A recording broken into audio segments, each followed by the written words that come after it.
Hello student, मेरा नाम अजय तिवारी है गैप फिजिक्स से। आज हम एटम के बारे में बात करने वाले हैं। फिजिक्स का एक बहुत ही इम्पोर्टेंट चैप्टर है एटम। एटम के बारे में आज हम बात करेंगे, ठीक है। सो सबसे पहले हम इस एटम में बात करने वाले हैं कि एटम के बारे में जे थॉमसन ने बताया कि एक एटम जो है एक सॉलिड स्फीयर है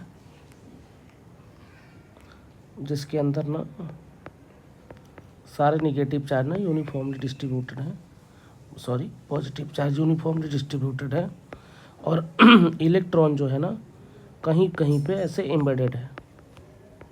आप इस बात को वैसे समझ लीजिए जैसे मान लीजिए यूनिफॉर्मली हर जगह पे नेगेटिव चार्ज नहीं है, पॉजिटिव चार्ज फैला हुआ है और नेगेटिव चार्ज यानी इलेक्ट्रॉन कहीं कहीं पे दिख रहा है, यानी एम्बेडेड है एक सॉलिड स्फीयर के अंदर। ये बात जे थॉमसन ने कहा था।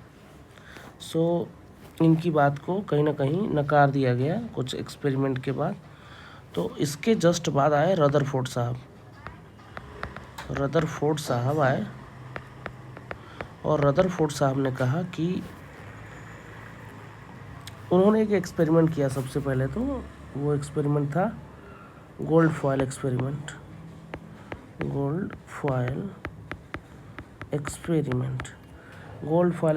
के अकॉर्डिंग उन्होंने अल्फा पार्टिकल को लिया, उन्होंने गोल्ड एटम के ऊपर उसको बम्बार्ड किया, यानी उसके ऊपर अटैक किया। तो उन्होंने देखा कि most of the alpha particle जो था वो सीधे निकल जा रहा था, यानी most of the alpha particle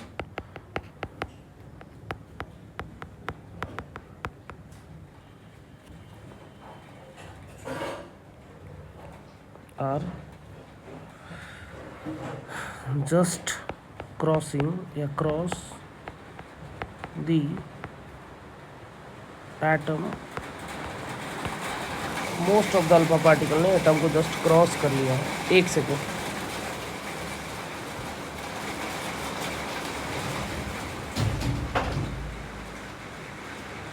और इससे ये पता चलता है इससे कि most of the space of atom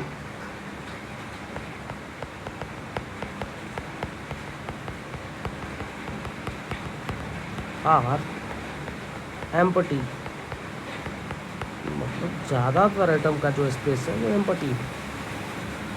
मतलब 10,000 में से लगभग 1 अल्फा पार्टिकल ऐसा था जो वापस रिटर्न लौटा है, यानी रिट्रेसिव पाथ हम बोल सकते हैं। रदरफोर्ड के according most of the alpha particle passes undeviated. Alpha particle मतलब है हमारा हीलियम न्यूक्लियस से, हीलियम आयन है एक, इस पर चार्ज की वैल्यू है +2 और मास जो है हमारा 4 टाइम्स AM ये होता है। तो ये बात आप याद रख सकते हैं। तो रदरफोर्ड का जो एक्सपेरिमेंट चल रहा था वो लगभग हमको लग रहा है कि 1905 से लेके 1912 ईस्वी के आसपास तक चल रहा था, है ना। और इस एक्सपेरिमेंट को बोला गया गोल्ड फॉयल एक्सपेरिमेंट बोला गया इसको। इससे जो कंक्लूजन निकला वो कुछ इस प्रकार से है कि पहला कंक्लूजन है कि most of the space are atom empty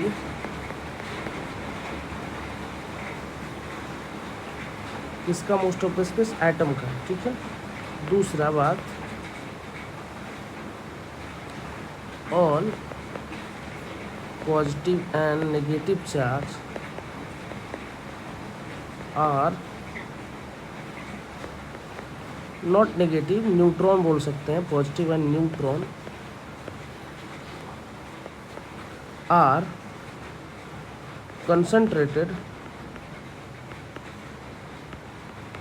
at center which is called nucleus. एक बात मैं आपको क्लियर समझाता हूँ कि जहाँ पे सारा पॉजिटिव चार्ज और न्यूट्रॉन जहाँ कंसंट्रेटेड होगा उसको हम न्यूक्लियस कहेंगे। इतना आई थिंक आपको क्लियर होगा। तीसरा इम्पॉर्टेंट बात मैं बताऊँगा आपको, मान लीजिए ये आपका एटम है जहाँ पे जिसके मान लीजिए यहाँ पर न्यूक्लियस है, पॉजिटिव चार्ज ज़्यादातर है यहाँ पे, रेडियस r पर ये इलेक्ट्रॉन अपना चक्कर लगा रहा है जिसका मास m है। सो इलेक्ट्रॉन हमारा रिवॉल्व कर रहा है न्यूक्लियस के अराउंड, है ना, और न्यूक्लियस उसको सेंट्रीपिटल फोर्स प्रोवाइड कर रहा है। यानी हम बोल सकते हैं कि electrons revolving around nucleus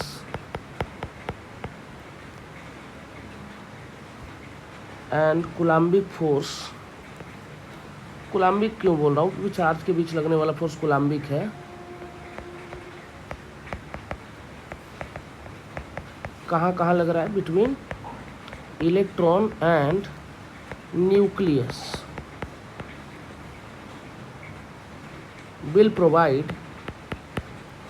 provide required centripetal acceleration, provide required centripetal acceleration। ये बात आपको ध्यान रखना है। यानी ये इलेक्ट्रॉन जो न्यूक्लियस के अराउंड रिवॉल्व कर रहा है उसमें हमको कूलम्बिक फोर्स ही सेंट्रीपिटल फोर्स प्रोवाइड कर रहा है। ये बात आपको याद रखनी है। अगला, रेडियस जो होगा किसका? एटम का, है ना, वो आपको याद रखना है कि एटम का जो रेडियस होगा वो जाहिर सी बात है न्यूक्लियस के रेडियस से ज़्यादा होगा। यानी 10⁻⁻10 मीटर का। वहीं रेडियस ऑफ न्यूक्लियस जो होता है ना वो लगभग 10⁻⁻15 की ऑर्डर का। यानी एटम 10⁵ गुना ज़्यादा बड़ा होता है। ये बात को आप वैसे ही समझ सकते हैं कि जैसे एक आपका रूम है और रूम के अंदर आपके पास अगर एक बोल सकते हैं कि मान लीजिए कोई एकदम छोटा सा पार्टिकल है, मान लीजिए आप वो बॉल जो बच्चे खेलते हैं वो तो बहुत बड़ा हो जाएगा। मान के चलिए आप कि एक राइस का जो पार्टिकल है आपके रूम में, वो राइस का पार्टिकल आपके न्यूक्लियस के बराबर होगा और आपका पूरा रूम जो है एक एटम है। तो हम बोल सकते हैं कि सारा का सारा मास, ऑल मास प्रैक्टिकली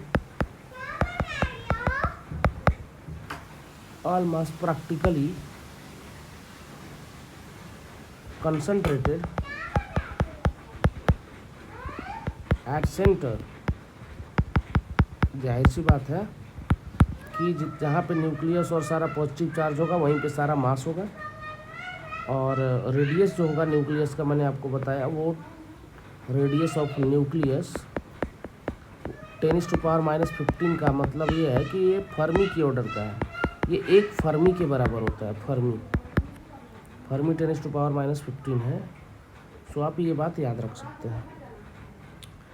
अब अगर मान लीजिए मुझे कूलम्बिक फोर्स का वैल्यू कैलकुलेट करना है, अगर मुझे यहाँ पे न्यूटन का लॉ लगाना पड़ा, कहाँ पर, मान लीजिए कि हमारे पास एक न्यूक्लियस है, सेंटर के पास पॉजिटिव चार्ज जिसको हम बोलेंगे Jd, और एक इलेक्ट्रॉन चक्कर लगा रहा है सर्कुलर पाथ पे जिसका मास है m और रेडियस है r।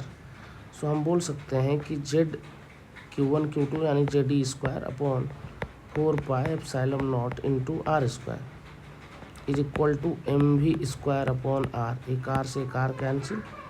सो हम डायरेक्ट v की वैल्यू यहाँ से निकाल सकते हैं √Jd²/4πε0 इंटू r। ये वाला वैल्यू हमारा वेलोसिटी है जिससे हम सर्कुलर पाथ पे रिवॉल्व कर रहे हैं। अब यहाँ से हम काइनेटिक एनर्जी निकाल सकते हैं रिवॉल्विंग इलेक्ट्रॉन का, वो होगा हाफ mv का स्क्वायर, यानी हाफ तो ठीक है ZE स्क्वायर अपॉन सीधे 2 × 4 हम 8 कर सकते हैं, तो 8 pi epsilon naught into R, ये हो जाएगा अपना काइनेटिक एनर्जी। यहाँ से हम पोटेंशियल एनर्जी भी निकाल सकते हैं। पोटेंशियल एनर्जी होता है Q1 Q2 upon R, K times Q1 Q2 upon R, यानी Z1 ZE अपॉन E, यानी ZE square upon 4 pi epsilon naught into R. अब टोटल एनर्जी की बारी है। Total energy is sum of kinetic energy plus potential energy. So हम direct लिख सकते हैं टोटल एनर्जी की जगह पे minus ZE square upon 8 pi epsilon naught into R. अब नेगेटिव साइन ये बता रहा है कि न्यूक्लियस से जो हमारे रिवॉल्विंग इलेक्ट्रॉन है वो बाउंडेड है, ये 8 है, यानी electron is bounded with nucleus, ये पता चल रहा है। ये बात आप हमेशा याद रखिए, नेगेटिव साइन टोटल एनर्जी का यही बता रहा है कि इलेक्ट्रॉन न्यूक्लियस से बाउंडेड है। अब ये सारी बातें हम रदरफोर्ड के बारे में पढ़ रहे थे। सबसे पहले रदरफोर्ड ने क्या कहा था वो बात करते हैं कि ज़्यादातर एटम का जो स्पेस है वो एम्प्टी है, पॉजिटिव चार्ज जो है वो सेंटर पे कंसंट्रेटेड है, जिसको न्यूक्लियस कहते हैं। और न्यूक्लियस में हम बोल सकते हैं कि रिवॉल्विंग इलेक्ट्रॉन कूलम्बिक फोर्स लगाता है रिक्वायर्ड सेंटीपिटल फोर्स के लिए, और सारा का सारा मास जो है वो न्यूक्लियस पे कंसंट्रेटेड है। ये सारी बात हमको रदरफोर्ड के मॉडल से पता चलती है। फिर हमने काइनेटिक, पोटेंशियल और टोटल एनर्जी भी निकाल लिया। अब ये जानना चाहेंगे कि क्या ये फाइनल मॉडल था, तो नहीं, इनका मॉडल फेल हुआ था। सो ड्रॉबैक ऑफ रदरफोर्ड, क्या इनका ड्रॉबैक रहा था जिसके वजह से इनका लॉ नहीं चला? सो मैक्सवेल के हिसाब से जब कोई इलेक्ट्रॉन रिवॉल्व करता है न्यूक्लियस के अराउंड, सो वो कुछ एनर्जी रिलीज करता है और वो न्यूक्लियस के अंदर गिर के मर जाता है, यानी बोल सकते हैं कि वो न्यूक्लियस में गिर के उसकी स्टेबिलिटी ख़त्म हो जाती है ना। इलेक्ट्रॉन और चार्ज, या बोल सकते हैं चार्ज रिवॉल्विंग अराउंड न्यूक्लियस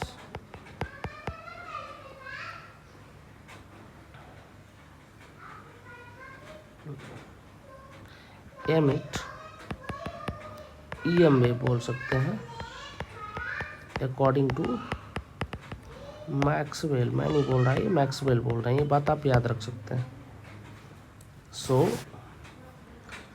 उनके हिसाब से मतलब ये है सिंपल कि कुछ एनर्जी रिलीज करता है, मतलब अपने न्यूक्लियस के अंदर वो स्टेबल नहीं है।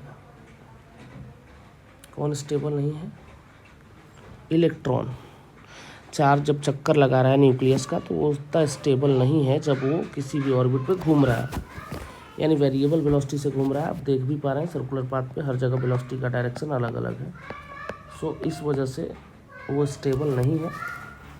सो वो कुछ एनर्जी रिलीज करता है, और जब रिलीज करेगा तो कोई भी न्यूक्लियस हायर से लोअर ऑर्बिट में आएगा और उसकी स्टेबिलिटी के बारे में नहीं कहा जा सकता है। तो ये फर्स्ट फेलियर था। सेकेंड फेलियर था H atom absorb or release some specific wavelength of light.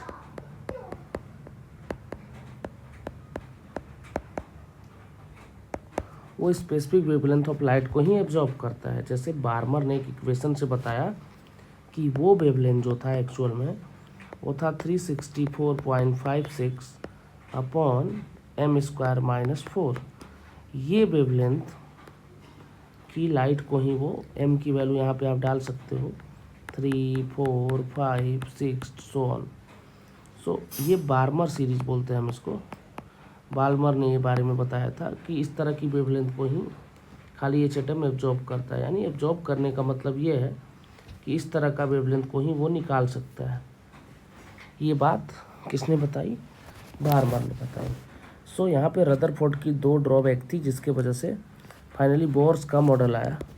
Bourse के मॉडल के अकॉर्डिंग बोहर्स के मॉडल के अकॉर्डिंग हम बोल सकते हैं कि कुछ उनके इम्पोर्टेंट पॉइंट रहे होंगे जहाँ जो कि रदरफोर्ड ने गलती की होगी।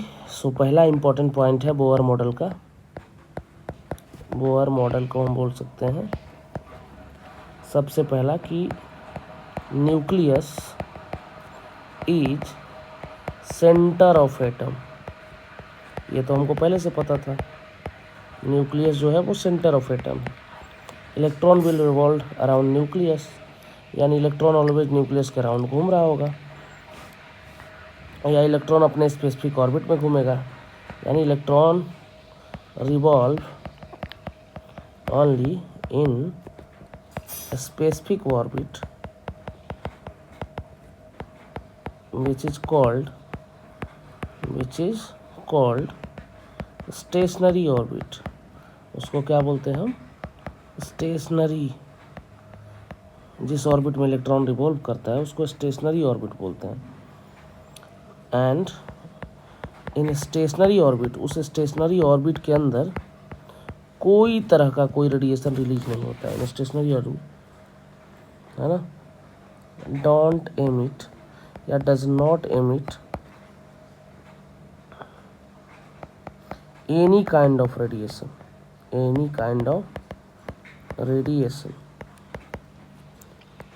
रेडिएशन, यानी उस स्टेशनरी ऑर्बिट में किसी तरह का कोई रेडिएशन नहीं निकलता है। तो ये इम्पोर्टेंट बात हमको याद रखना है ना।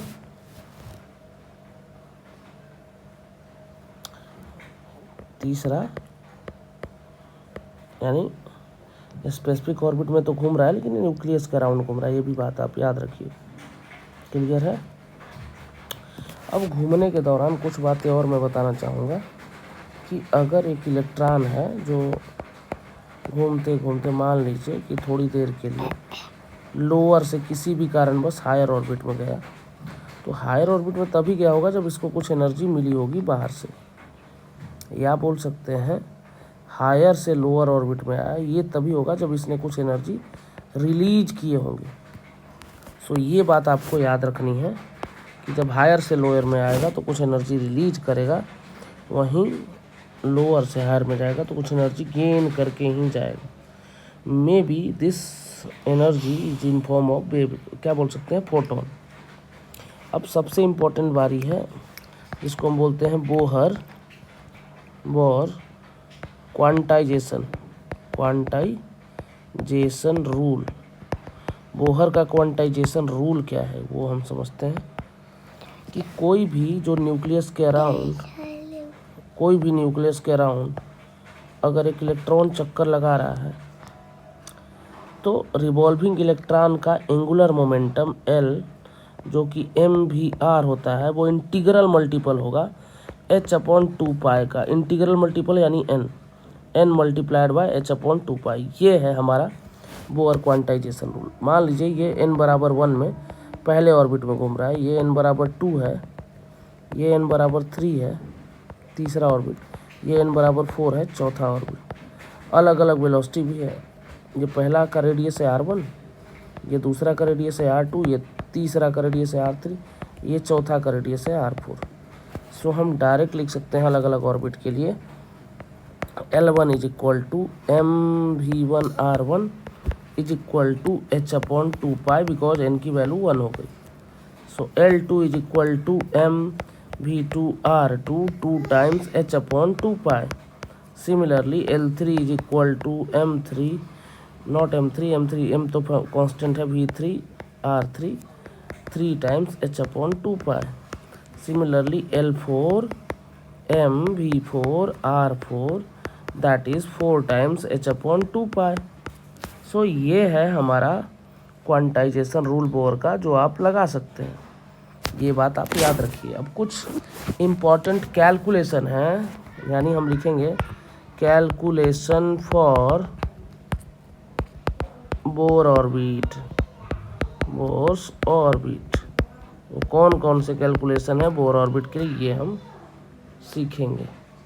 क्या है बोर के लिए कैलकुलेशन? तो हम तो सबसे पहले रेडियस कैलकुलेट करना चाहेंगे बोर्स के लिए। H लाइक एटम के लिए, है ना। किसके लिए करेंगे? H लाइक एटम के लिए। अब वो H लाइक एटम मतलब हाइड्रोजन, हीलियम, लिथियम, बेरिलियम, वो कैसे बनेगा? जब आउटर सेल में सेम नंबर ऑफ इलेक्ट्रॉन रहेंगे तो हम उनको बोलेंगे कि वो H लाइक एटम है। सो H लाइक एटम कैसे बनाएंगे, आइए समझते हैं। सबसे पहले हम H एटम के बारे में बात करते हैं और रेडियस कैसे कैलकुलेट करेंगे। तो इसके लिए सबसे पहले 2 इक्वेशन बनाने पड़ेंगे हमें। वो इक्वेशन कौन से होंगे आपको बहुत अच्छे से पता है। एक तो हम लगाएंगे कूलम्ब लॉ और दूसरा लगाएंगे बोहर का क्वांटाइजेशन रूल, ठीक है। तो सबसे पहले मैंने बोला कि कूलम्ब लॉ लगाएंगे और फिर लगाएंगे बोहर का क्वांटाइजेशन रूल। तो आपको इसके लिए 2 मिनट इंतज़ार करना पड़ेगा। आप तब तक ये सारी चीज़ें आप एक बार रिवाइज कर सकते हैं कि कैसे हमने आपको बताया कि जे थॉमसन का मॉडल क्या है, रदरफोर्ड का मॉडल क्या है, उसके बाद आप समझ सकते हैं बोर्स का मॉडल क्या है। ये सारी चीज़ें आप याद रख सकते हैं। तो सबसे पहले जे थॉमसन का मॉडल सिंपल है कि एक एटम जो है वो क्या है, एटम जो है एक सॉलिड स्फीयर है जिसमें पॉजिटिव चार्ज यूनिफॉर्मली डिस्ट्रीब्यूटेड है, वहीं नेगेटिव चार्ज जो है वो कहीं कहीं पे एम्बेडेड है। फिर आते हैं रदरफोर्ड का लॉ जिसमें कि गोल्ड फॉयल पे एक्सपेरिमेंट किया गया। अल्फा पार्टिकल को जब गोल्ड फॉयल पे बम्बार्ड कराया गया तो देखा गया कि most of alpha particle just passes undeviated, यानी कि सीधा निकल गया। कुछ पार्टिकल ऐसे थे जो डेविएट हुए और 10,000 या 10 लाख में से एक पार्टिकल ऐसा था जो अपने पाथ पे वापस लौटा, यानी सेंटर पे कंसंट्रेटेड पॉजिटिव चार्ज रहा होगा। ये सारी बातें पढ़ने के बाद हमने फिर कंक्लूजन जो भी निकला उसमें कुछ कमी मिली, जिसमें कि हमने उसके ड्रॉबैक की बात की।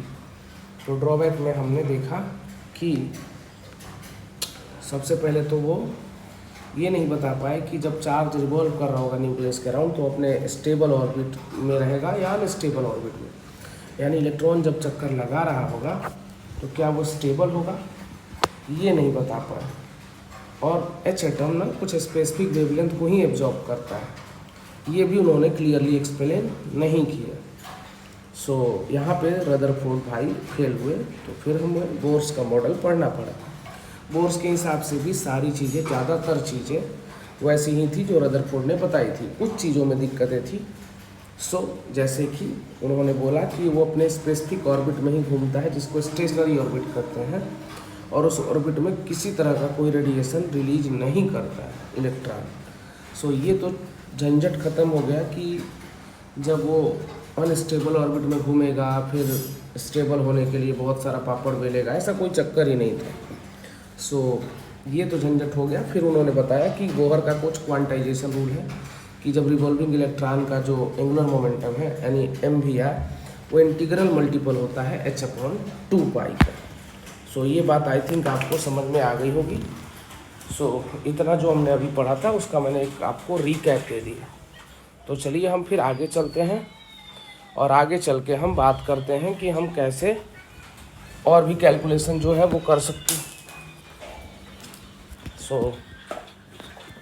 आइए हम आगे कैलकुलेशन को करते हैं कि रेडियस कैसे कैलकुलेट करेंगे, या फिर आगे की जो भी चीज़ें हैं रेडियस के अलावा वेवलेंथ है, बहुत सारी चीज़ें हैं, जैसे ओमेगा कैसे कैलकुलेट करेंगे, वेलोसिटी कैसे कैलकुलेट करेंगे, ये सारी चीज़ें हम कैलकुलेट करने वाले हैं।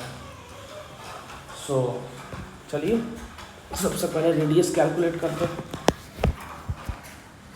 हाउ टू कैलकुलेट रेडियस, आइए देखते हैं। और रेडियस निकालने के लिए सबसे पहले तो हम न्यूटन्स लॉ लगाएंगे, और न्यूटन्स लॉ लगाने के बाद हम चेक करेंगे कि वो न्यूटन्स लॉ को किस इक्वेशन से हम बैलेंस करेंगे। आइए सबसे पहले रेडियस कैलकुलेट करते हैं। सबसे पहले रेडियस कैसे निकाला जाए, तो हम लगाएंगे न्यूटन्स लॉ एक न्यूक्लियस के ऊपर, यानी यहाँ पे है अपना न्यूक्लियस, यहाँ पे इलेक्ट्रॉन रिवॉल्व कर रहा है जिसका इलेक्ट्रॉन का चार्ज ई है और मास m है, इसका रेडियस r है। सो Jd जो है वो चार्ज है, E जो है वो इलेक्ट्रॉन है, और सबसे पहले जो निकलेगा वो निकलेगा न्यूटन्स लॉ में कि ZE इंटू ई अपॉन 4πε0, यानी मैंने क्या लिखा है Q1 Q2 K times Q1 Q2 upon R square, किसके बीच, इसके बीच, is equal to centripetal force यानी mv स्क्वायर अपॉन R। एक रेडियस से एक रेडियस कैंसिल हो गया, और बोल सकते हैं कि यहाँ पे एक क्वांटाइजेशन का फॉर्मूला लगा सकते हैं, mvr is equal to nh upon 2π। यहाँ से हम फिर कैलकुलेट आगे करेंगे कि जेड स्क्वायर जो हुआ था ऊपर वाले इक्वेशन से, इक्वेशन 1 से, Z square upon 4πε0 into R is equal to M V square की जगह पे हम क्या लिख सकते हैं डायरेक्ट, यहाँ से वी की वैल्यू NH अपॉन 2π हो जाएगा। So n square H square upon 4π square m square R square. So direct हम लिख सकते हैं, एक m से m कैंसिल और एक r से r भी कैंसिल। फाइनली हमारे पास बचा 4π स्क्वायर में से पाई से एक पाई भी कैंसिल कर देते हैं, और 4 से 4 कैंसिल। सो फाइनली r की वैल्यू आ गई h square epsilon naught upon pi m e square into n square upon z। सो r की वैल्यू हमारी कुछ एक कांस्टेंट के फॉर्म में आ चुकी है। सो ये वैल्यू जब कैलकुलेट किया गया तो r बराबर मिला r not n square upon z, यानी r की वैल्यू n स्क्वायर के डायरेक्टली प्रोपोर्शनल है और z के इनवर्सली प्रोपोर्शनल है। यहाँ से हमको ये पता चलता है कि r की वैल्यू जो है, यानी r नॉट की वैल्यू आई 0.529 एंगस्ट्रॉम। ये जो r नॉट की वैल्यू है वो हमने निकाला 0.529 एंगस्ट्रॉम। सो फाइनली हमें कभी भी ये फॉर्मूला हम डायरेक्ट लगा सकते हैं, रिवॉल्विंग इलेक्ट्रॉन का ये रेडियस होगा। सो आप रेडियस समझ गए होंगे, इसको हम बोहर रेडियस भी बोलते हैं, बोर रेडियस। सो ये आपको क्लियर हो गया। हम चाहें तो इसके लिए एक टेबल भी बना सकते हैं, अलग अलग तरह के hydrogen helium H like atom के लिए हम ही बना रहे हैं ये सारी बातें। इसके लिए कर रहे हैं H like atom for H like atom. H like atom में सिंपल है कि हाइड्रोजन के अलावा अगर कोई एटम मिलता है हमें, तो हम सीधा का सीधा उसका इलेक्ट्रॉन आउटर सेल का निकाल देंगे। जैसे हीलियम है तो उसमें से एक इलेक्ट्रॉन निकाल देंगे, लिथियम है तो 2 इलेक्ट्रॉन निकाल देंगे, बेरिलियम है तो 3 इलेक्ट्रॉन निकाल देंगे, बोरॉन है तो 4 इलेक्ट्रॉन निकाल देंगे, जिससे वो H एटम की जैसा बना रहा। सो हम इसीलिए इसको बोलते हैं H लाइक एटम। अब रेडियस हम चूँकि कैलकुलेट कर चुके हैं, सो अब वेलोसिटी की बारी है। तो आइए वेलोसिटी कैलकुलेट करते हैं। रेडियस का फॉर्मूला मेरे पास है, और हमें एक और फार्मूला है ZE square upon 4πε0 into R square is equal to mv square upon r। एक r से r जैसे ही कटा होगा हमको r मिल गया था।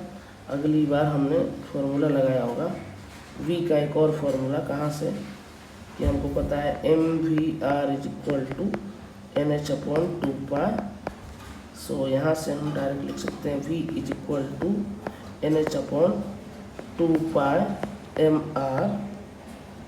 सो वेलोसिटी की वैल्यू डायरेक्ट हम लिख सकते हैं, सारी वैल्यू पुट करने के बाद nh pi m e square upon 2 pi m h square epsilon naught m square. So जो काट सकते हैं हम, एक n से एक n काट दिया, और क्या काट सकते हैं, सब काट सकते हैं। h से एक h काट दिया, m से एक m काट दिया, पाई से पाई काट दिया। तो फाइनली जो हमको बचा वो बचा कि e square upon 2h epsilon not, ये कांस्टेंट बचा, z अपॉन n, v की वैल्यू बची। सो फाइनल जो रिजल्ट आएगा यहाँ से v बराबर वो आएगा v naught z by n। अब ये v नॉट की वैल्यू कैलकुलेट की गई। सो कैलकुलेट करने के बाद जो हमें मिला वो है v naught is equal to 2.18 या 19 इंटू 10⁻6 मीटर पर सेकेंड। सो ये मिली हमको वी नॉट की वैल्यू इंटू। अब क्या बोल सकते हैं कि v बराबर 2.19 इंटू 10⁻6 जेड अपॉन एन। यहाँ से हमें वेलोसिटी मिली। सो फाइनली हम बोर ऑर्बिट में वेलोसिटी भी लिख सकते हैं इस तरीके से। अब बारी है ओमेगा की। सो ओमेगा हमको बहुत अच्छे से पता ही होता है v upon R. So v upon R जैसे ही हमें लिखना पड़ेगा वो आ जाएगा, हम डायरेक्ट लिखेंगे 2.19 into 10⁻6 Z upon N upon R. R कितना था 0.529 N square by Z angstrom में। तो यहाँ से फाइनल रिजल्ट जो हमको डायरेक्ट मिलना चाहिए वो मिलना चाहिए 4.14 into 10⁻16 Z square upon N cube. So हम बोल सकते हैं omega is equal to omega naught Z square upon N cube radian per second. ये आ गया हमारा ओमेगा, और ओमेगा नॉट की वैल्यू आपके सामने।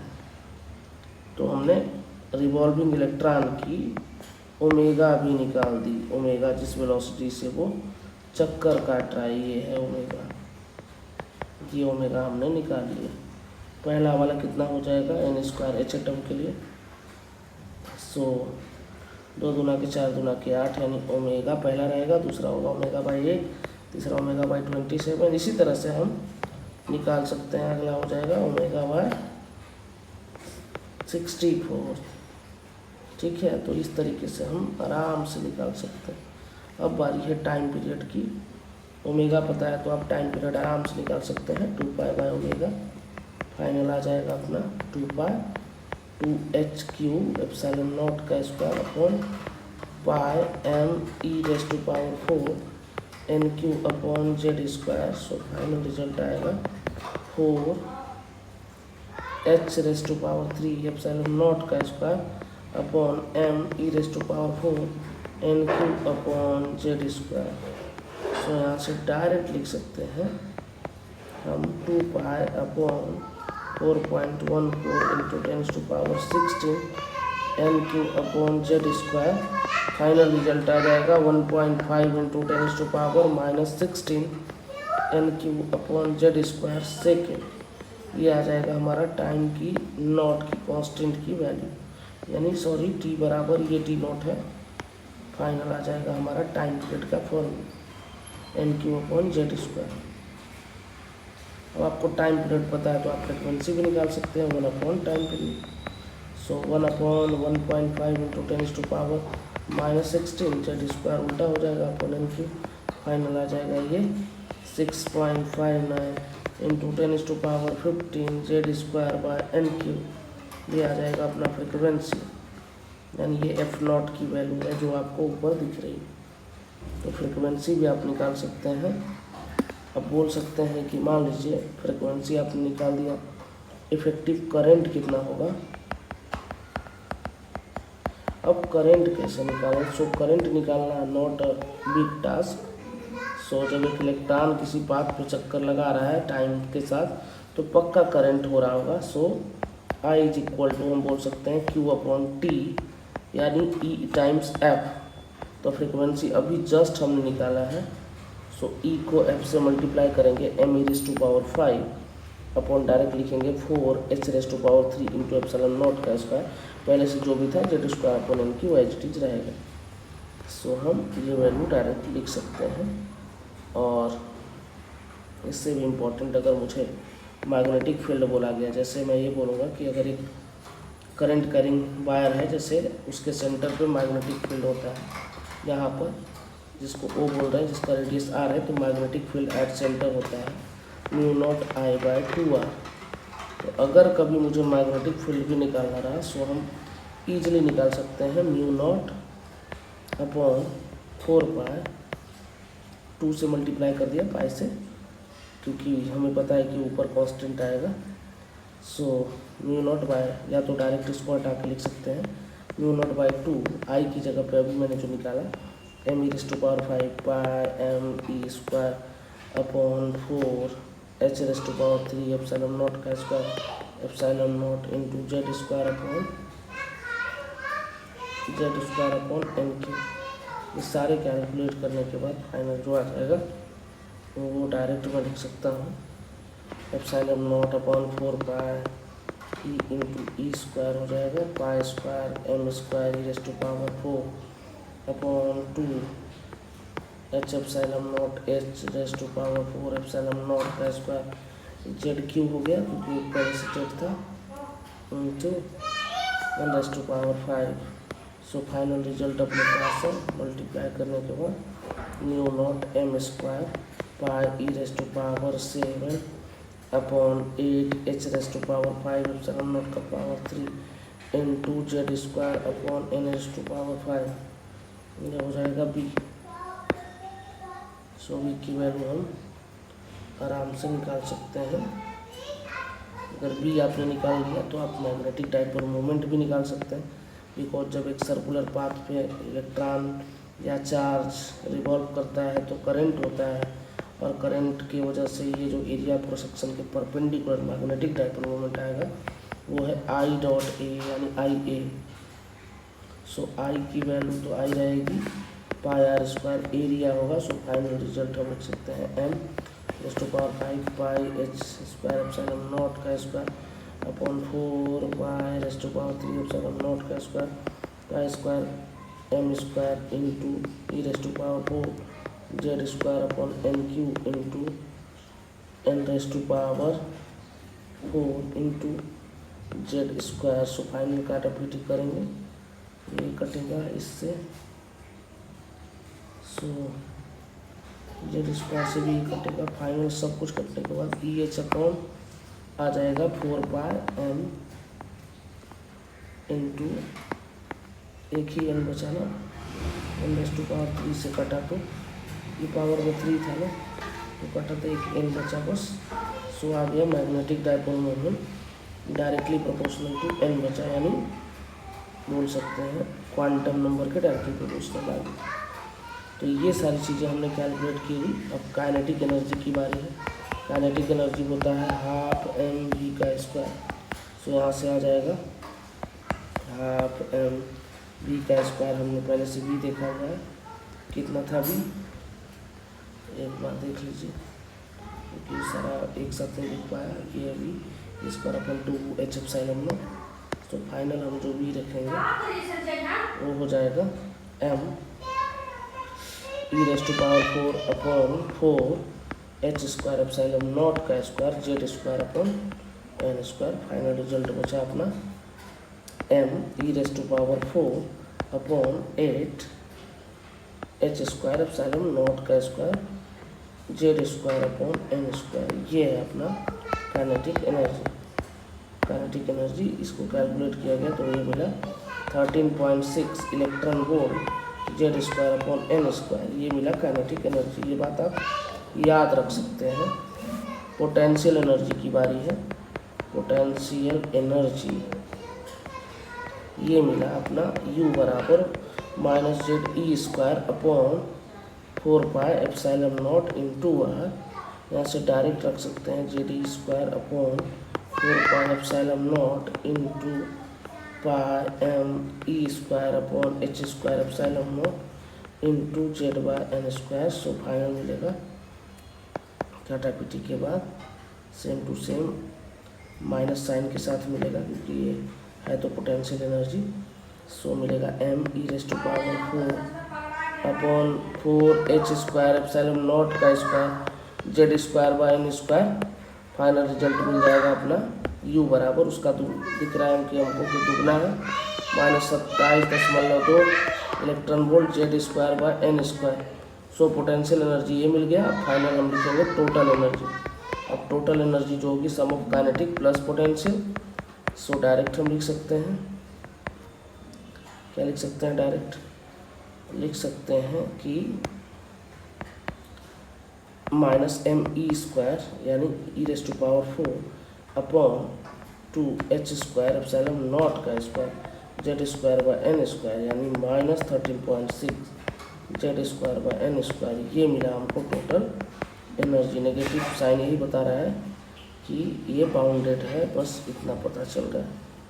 सो अगर मुझे एच एटम के लिए कैलकुलेट भी करना पड़ा सो मैं आराम से बोल सकता हूँ कोई सा ऑर्बिट के लिए n बराबर 1, n बराबर 2, n बराबर 3, अच्छा एक गायब हो गया, सो n बराबर 4 सब के लिए निकाल सकते हैं।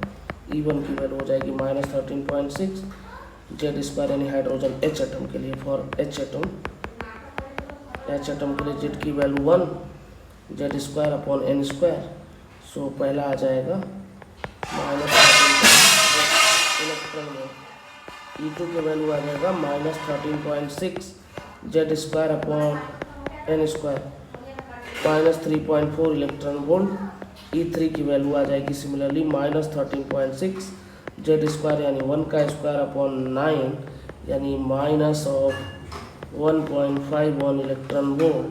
सिमिलरली चौथा रहता तो -13.6 1 का स्क्वायर अपॉन 4 का square 16 that is -0.85 electron volt.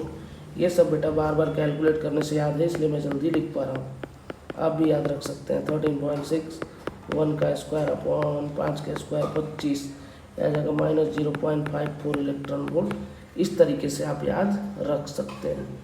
कुछ और बातें हैं, जैसे एक होता है रेडबर्ग कांस्टेंट। तो रेडबर्ग कांस्टेंट जो है ना, ऐसा कुछ नहीं है, जैसे हमने निकाला E की वैल्यू -m(e⁴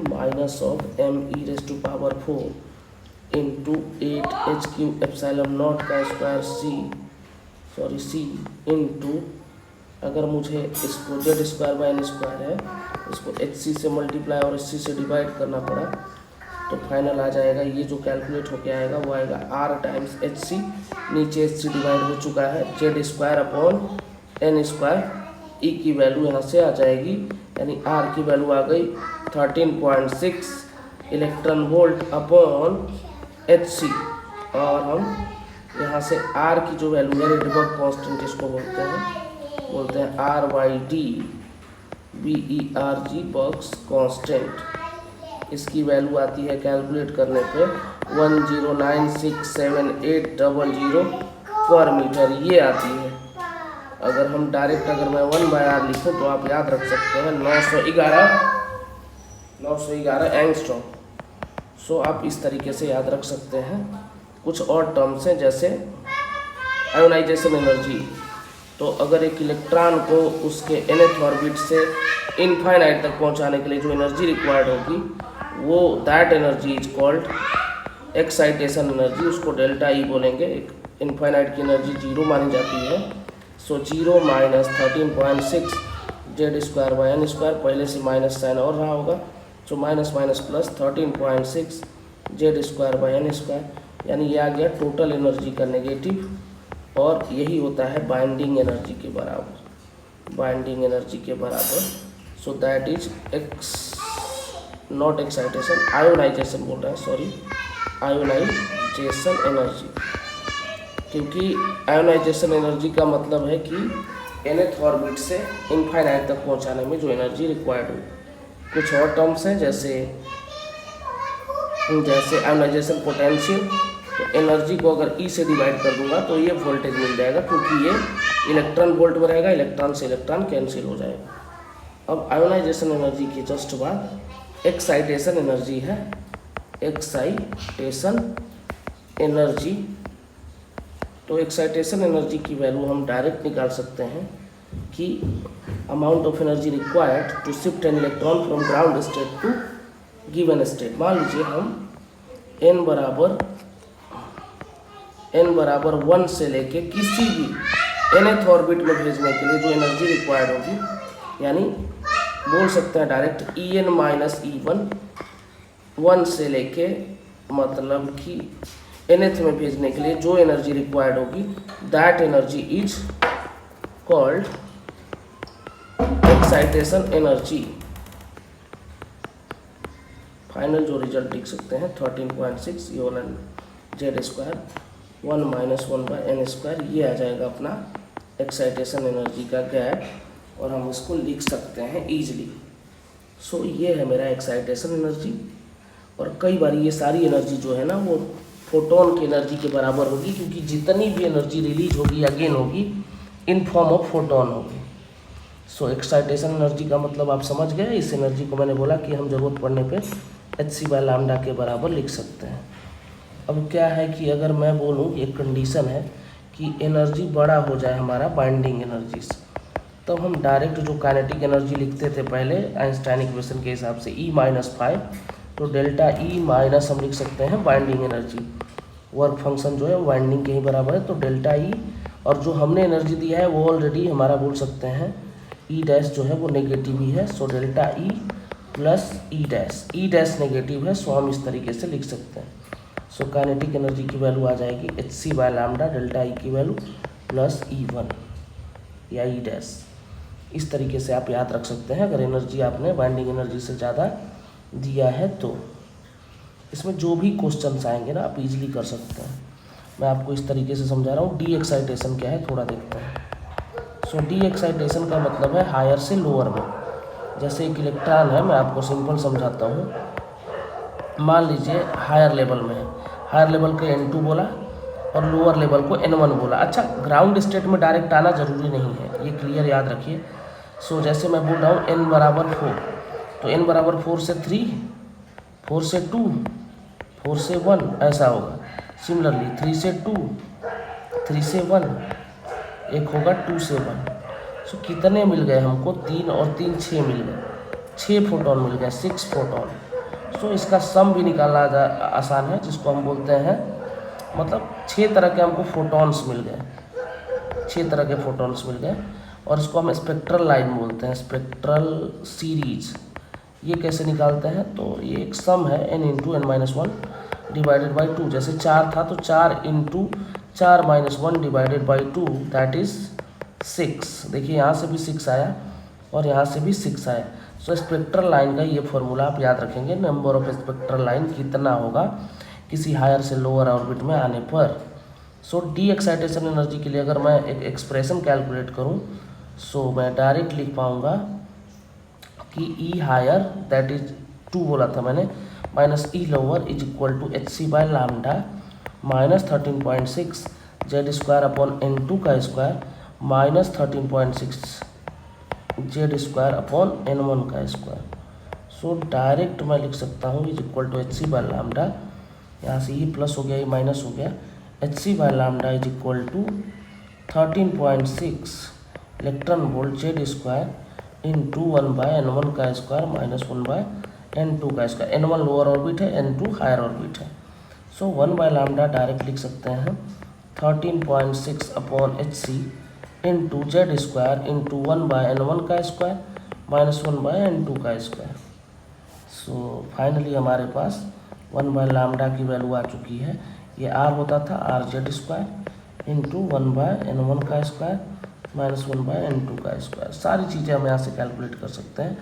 अगर मैं दोनों तरफ c से मल्टीप्लाई कर दूँ तो c/f होता है, c/λ होता है f, फ्रिक्वेंसी मिलेगा r c z² 1/n1 का स्क्वायर माइनस 1/n2 का स्क्वायर। सो हम सारी चीज़ें यहाँ से कैलकुलेट ईजिली कर सकते हैं। अब एक चीज़ और याद रखिएगा, लोअर क्वांटम नंबर ज़्यादा स्टेबल होता है, मोस्ट स्टेबल बोल सकते हैं। और बोल सकते हैं कि इलेक्ट्रॉन जब एक्साइटेशन स्टेट में होगा, सो अगर वो एक्साइटेशन से आएगा अगर ग्राउंड या लोअर स्टेट में,